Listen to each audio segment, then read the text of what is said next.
주신 은혜에 감사하는 5분 묵상.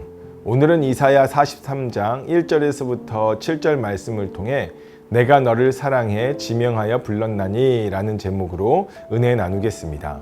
앞선 42장에서는 하나님이 자기 백성의 영적 쇠퇴를 슬퍼하시는 모습이 나타났습니다.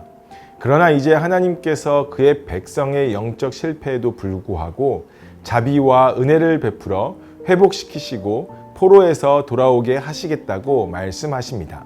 그 시작이 하나님께서 사랑으로 지명하여 부르셨다는 것입니다.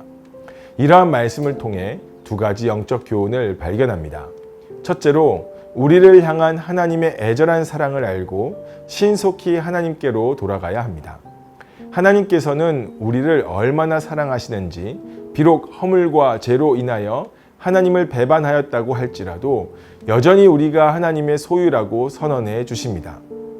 우리가 아무리 하나님의 마음을 아프시게 했다고 할지라도 하나님께서는 우리의 참 아버지 되셔서 변함없이 우리를 아버지의 따뜻한 손길로서 지키시고 보호해 주신다는 것을 온 세상에 선언하십니다.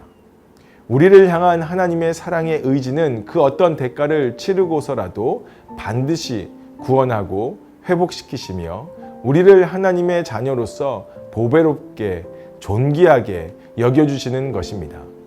이러한 하나님의 애절한 사랑이 우리가 하나님과 특별한 관계 속에 있음을 깨닫게 합니다.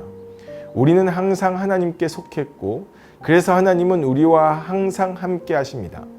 따라서 우리는 지금 어떤 모습으로 어떤 위치에 있든지 신속히 하나님께로 돌아가야 합니다.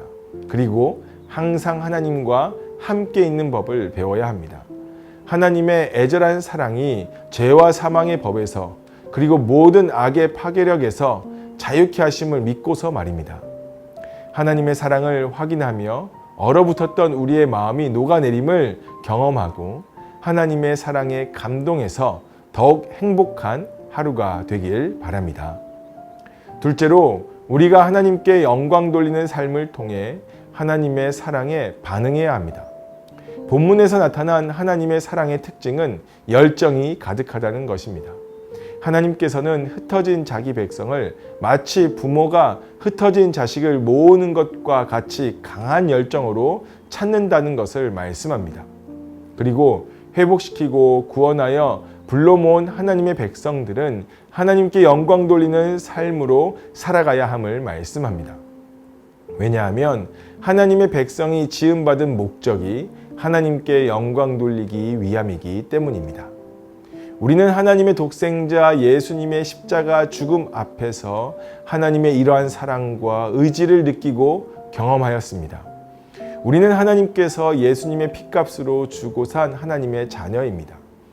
이러한 하나님의 사랑에 영광 돌리는 삶으로 반응하는 것은 겸손히 내가 하나님의 자녀라는 사실을 나타내며 살아가는 것입니다.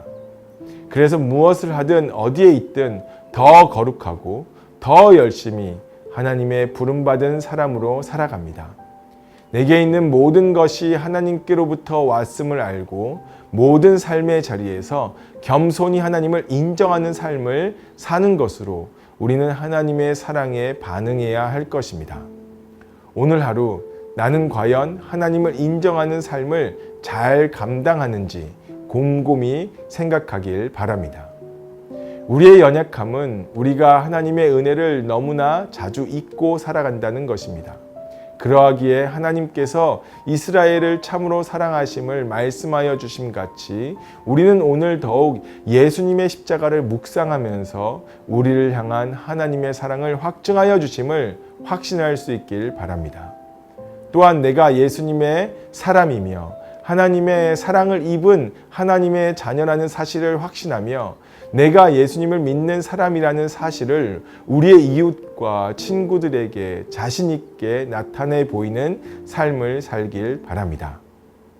이 시간 함께 한 마음으로 합심하여 기도합시다. 우리를 향한 하나님의 사랑을 더욱 깨닫고 하나님께 영광 돌리는 삶을 살아가게 하옵소서. 하나님의 사랑을 받은 존재로서 하나님의 영광을 찬송하며 살게 하소서. 우리의 몸과 마음이 하나님의 말씀과 은혜로 새롭게 무장되게 하옵소서.